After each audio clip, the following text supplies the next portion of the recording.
Continuamos con Cátedra Médica. Hoy conversamos con el doctor Onofre Torres sobre lesiones comunes por accidentes de tránsito. Doctor, esos pacientes que llegan a un estado crítico, que necesitan ser llevados a quirófanos, ¿qué protocolo se agota para estabilizarlos antes de iniciar el procedimiento quirúrgico que requiera el paciente? Sí, existe lo que se conoce como el ABCDE del trauma. ABCDE, ok.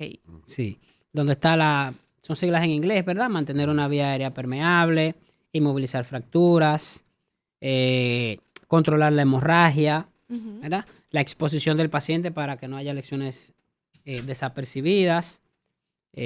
Son varias, ¿verdad? Entonces, una vez aplicado esto, entonces el proceso de estabilización del paciente va dependiendo de la severidad de la lesión. Obviamente el paciente hay que tomarle una vía donde podamos pasar, sea ya infusiones de soluciones, sangre si es necesario, y entonces trasladar a ese paciente a sala de cirugía. Okay. Y dependiendo de los hallazgos, el paciente puede ameritar continuar con transfusiones sanguíneas u otros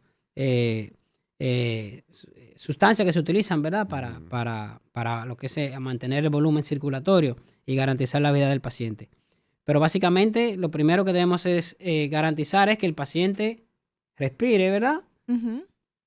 Y esto garantizando una vía aérea permeable. A veces hay que intubar al paciente porque si tiene una lesión importante, está en un estado de coma, no puede valerse por sí mismo, no puede respirar por él, amerita entonces que sea intubado, ¿verdad? Y colocarlo a un ventilador artificial.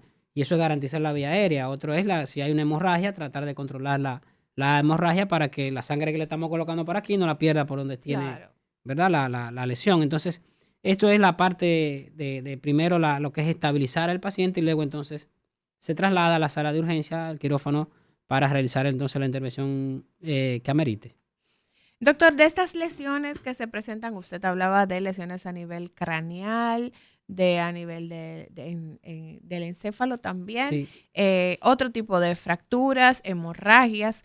¿Cuál de todas esas lesiones comúnmente requiere intervención quirúrgica y cuáles llevan otro tipo de manejo? Sí, por ejemplo, a nivel craneal, los traumatismos craneoencefálicos severos, a veces se hacen hematomas dentro del cráneo que comprimen el cerebro y obviamente esto te puede llevar al paciente a la muerte. Entonces ahí hay que hacer un tratamiento de emergencia más utilizado por los neurocirujanos, obviamente, sí, que es el drenaje, ¿verdad? De ese hematoma para descomprimir el cerebro, el encéfalo, y garantizarle, en este caso, la vida del paciente. En el caso del tórax, por ejemplo, los pulmones son las zonas que más se afectan. A veces una fractura de costilla puede lesionar un pulmón.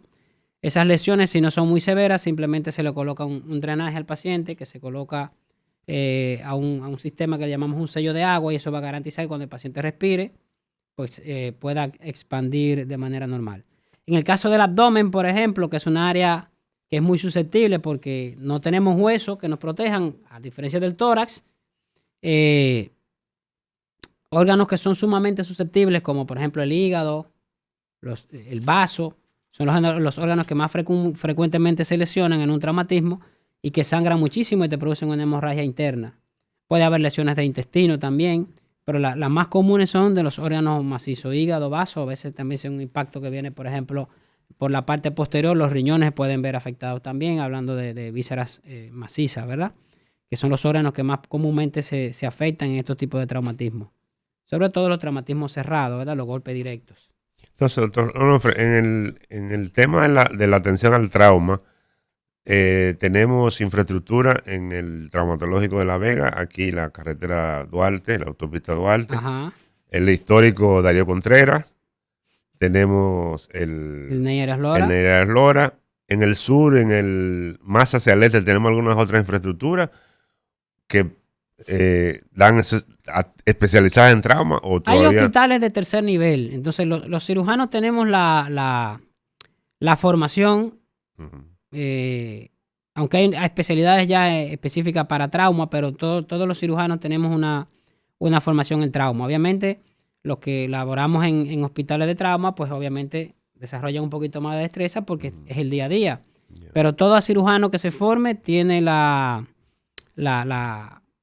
capacidad de manejar un paciente con trauma. Entonces, todos los hospitales de tercer nivel, que casi todos tienen tienen cirujano, pueden manejar, así como también hay ortopedistas. Ya los centros especializados, obviamente, son para casos ya más importantes, pero por ejemplo, una fractura, un paciente que tiene una fractura de fémur, por ejemplo, no debería venir del este al Darío Contreras, por ejemplo, o al Ney Arias. Yeah. O una persona que tuvo un trauma acá ¿qué le diríamos? En Monte Plata, por ejemplo. No debería llegar a los... Porque hay un personal que tiene. Ahora, habría que ver si ese hospital tiene las condiciones para manejarlo, que allá es otra cosa. Yeah. Porque yo, por ejemplo, como cirujano, tengo aunque con cierta deficiencia, que también la tenemos, pero no es lo mismo trabajar en un hospital de tercer nivel donde tú tienes la mayoría de las herramientas que tú ir a un hospital en una provincia donde prácticamente tú con tu mano no puedes hacer nada. Sí. Y muchos de los casos que no deberías de pasar, básicamente es por eso que ocurre. Que dicen, pero ¿cómo es posible que una simple fractura la mandaron? Pero quizás la persona que está ahí no tiene las herramientas para ir, no tiene otro remedio que obviamente trasladar a ese paciente. Y dice la pregunta también a propósito, porque muchas veces pensamos que lo que tenemos que hacer son hospitales especializados, que sí se necesitan, pero muchas veces es más efectivo, más costo efectivo que nosotros le demos la infraestructura necesaria a los que ya tenemos de tercer nivel, que preparemos áreas especiales, específicas de trauma, con herramientas, con equipamiento, con capacitación de recursos humanos que está ahí, que construir un hospital nuevo solo para trauma.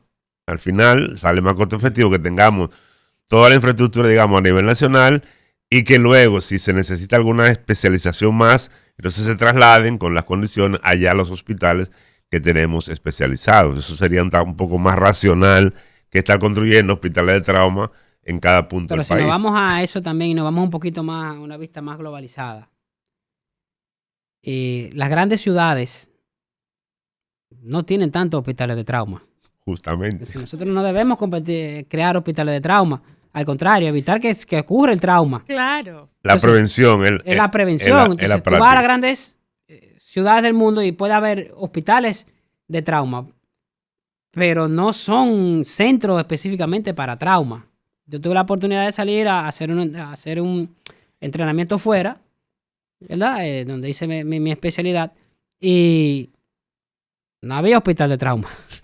Llegaban traumas a otros hospitales, pero no tienen hospital de trauma. Cuando dicen nosotros, no, yo trabajo en un hospital de trauma. ¿Cómo así? No sabían de lo que le estaba hablando. Porque no hay estructuras para eso. Ahora sí, llegan traumas porque como en todas las ciudades va a haber accidentes. Exacto. Claro, pero no hay centros especializados para eso solamente. Claro. Doctor, luego de un procedimiento quirúrgico al que se somete un paciente que es víctima de un accidente de tránsito, lo que sigue de ahí después, el postoperatorio, el tema de la rehabilitación para intentar, en los casos que sea posible, que esa víctima de un accidente pueda seguir siendo funcional y seguir siendo productivo. Sí, todo paciente que se somete a un procedimiento debe llevar un periodo de reposo y rehabilitación. Afortunadamente, en nuestro caso, que son los traumatismos de abdomen y tórax, las secuelas cuando ocurren no son tan graves. Si el paciente se pudo estabilizar y se pudo realizar el procedimiento y se le salvó la vida, es un paciente que probablemente no tenga tanta... Salvo cuando hay lesiones de intestino, que a veces, entonces sí, el paciente hay que hacerle una colostomía, que es exteriorizar el colon, y por un tiempo ese paciente va a tener una pequeña bolsita acá, pero generalmente es temporal, 3 meses, 4 meses, y ahí sí va a tener una vida limitada, pero ya luego vuelve y se conecta, ¿verdad? Ese sería uno de los casos. Ya en el caso de las extremidades sí ya es más serio, porque hay personas que aunque tengan su extremidad, nunca va a ser igual, sobre todo las que tienen heridas por aplastamiento o heridas que han tenido fracturas muy importantes, ya no van a tener una vida normal, o sea, la vida cotidiana no va a ser igual, ya va a tener cierta limitación. Claro. Entonces ahí entra lo que es la terapia. La terapia física es importante para que el paciente pueda incorporarse a su vida lo más normal posible. El doctor Onofre Torres con nosotros en este programa del día de hoy, un programa oportuno, un programa interesante en el cual hablamos sobre las lesiones que son comunes por accidentes de tránsito, sobre todo en un país como el nuestro, en donde estos casos son el día a día. El doctor Onofre Torres tiene consulta privada lunes, miércoles y viernes en el Centro Metropolitano de Especialidades Médicas y martes y jueves en la Torre Pereica, el horario de la tarde. El teléfono 809-884-7083, también 809-854-2706.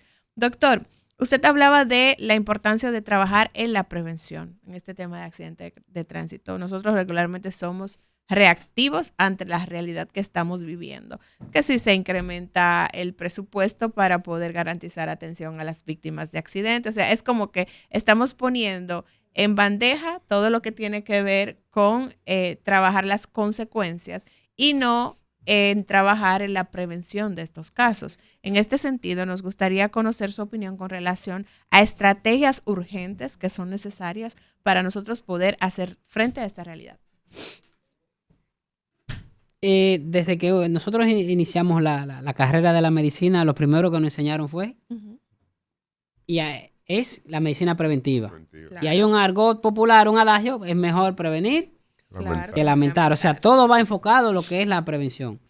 Y los factores que conllevan a los accidentes y los traumas están ahí y son palpables y todos los conocemos. Entonces, ¿cuáles serían las medidas? Bueno, primero, que en el tema de la violación a las leyes de tránsito, el régimen de consecuencias sea adecuado al tipo de infracción.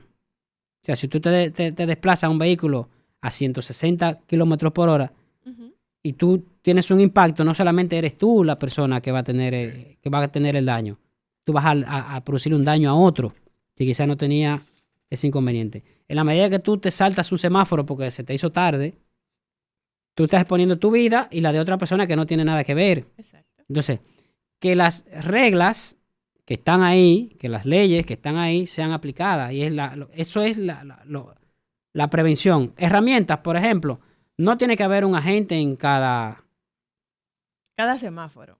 Sistematizarlo. Lo que hemos tenido la oportunidad de salir a otras ciudades, usted no tiene un agente acá en cada esquina. Pero tiene una cámara que si te fuiste en rojo, a tu casa te va a llegar, te va a llegar tu multa. Claro. Y cuando tú tengas una o dos multas, tú tienes un problema porque tú vas al banco a hacer no puedes. Entonces hay leyes también que están ahí establecidas. Es simplemente hacer cumplir las leyes. Claro. Y en la medida que nosotros podamos hacer cumplir las leyes y que las reglas que ya están todas ahí se apliquen, todo esto debe disminuir. Aquí intentamos el tema de las cámaras, eso, pero al final se convirtió en un negocio para otros y al final no funcionó porque lamentablemente cuando hablamos de políticas públicas se piensa más en cuánto se va a ganar el funcionario para la aplicación de la política que en el beneficio que le va a la población. Simplemente, como dice el doctor Onofre, si aplicamos la legislación que tenemos ahí y aplicamos esas acciones, disminuiremos el trauma y los accidentes de tránsito. Así es. Doctor Onofre Torres, muy agradecidos de que nos haya acompañado en este programa del día de hoy. Esta es su casa, usted lo sabe, y siempre es muy provechoso conversar con usted. Gracias por la invitación y cada vez que me necesiten, aquí estaré. Gracias, a ustedes gracias por el favor de su sintonía durante toda esta semana. Será el lunes cuando nos reencontremos aquí en nuestros acostumbrados lunes de catedráticos a través de Rumba 98.5 FM. Quédese en sintonía porque ahí viene el equipo de Al Mediodía con Mariotti y compañía.